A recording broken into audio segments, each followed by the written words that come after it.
ដែលនៅក្នុងបេសកកម្មរបស់ខ្ញុំមិនមែនរឿងរើសអើងពុទ្ធសាសន៍ទេគឺខ្ញុំប្រតិកម្មឬក៏តបតប្រឆាំងជាមួយនឹងអំពើឈ្លានពានរបស់បរទេសមកលើកម្ពុជាក៏ប៉ុន្តែគ្រាន់តែថាអំពើឈ្លានពានបងប្អូនឃើញថាកាលពីចំនួនមុនគេប្លង់មីស៊ីលឬក៏គេប្លង់ក្របប្លង់ក៏ប៉ុន្តែឥឡូវនេះគេប្លង់ពាក្យសម្ដីគេប្លង់ការស្អីលួងលោមអីចឹងទៅកាលពីមុនគេបាញ់រះនឹងអាការអីចឹងទៅឬក៏បេអីចឹងទៅប៉ុន្តែឥឡូវនេះគេបាញ់រះដោយដុល្លារហើយនឹងក្របពេជ្រអីចឹងទៅនឹងពីសម័យសង្គ្រាមគេប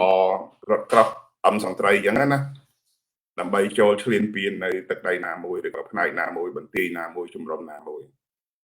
ក៏ប៉ុន្តែសម័យនេះគេប្រើ Mercedes គេប្រើ Land Cruiser គេប្រើ Lexus ដើម្បីទៅប្លន់យកទឹកដីរបស់យើងសម័យមុនគេប្រើមេបញ្ជាការក្លាហានគេហៅស្អី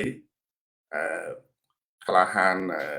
មានអធិពលឬក៏បាញ់មិនមុតដុតមិនឆេះណាហ្នឹងហើយប៉ុន្តែសម័យនេះគេប្រើពួកមេភូមិមេឃុំដែលពលលងមនុស្សព្រំហើយនឹងជាពិសេសគេប្រើពួកអុកញ៉ាដើម្បីទៅសង្កត់កតាមលក្ខខណ្ឌពីសម័យមុនគេអាកនឹងធៀងថ្នោតសម័យនេះគេចុចនឹងចុងបិច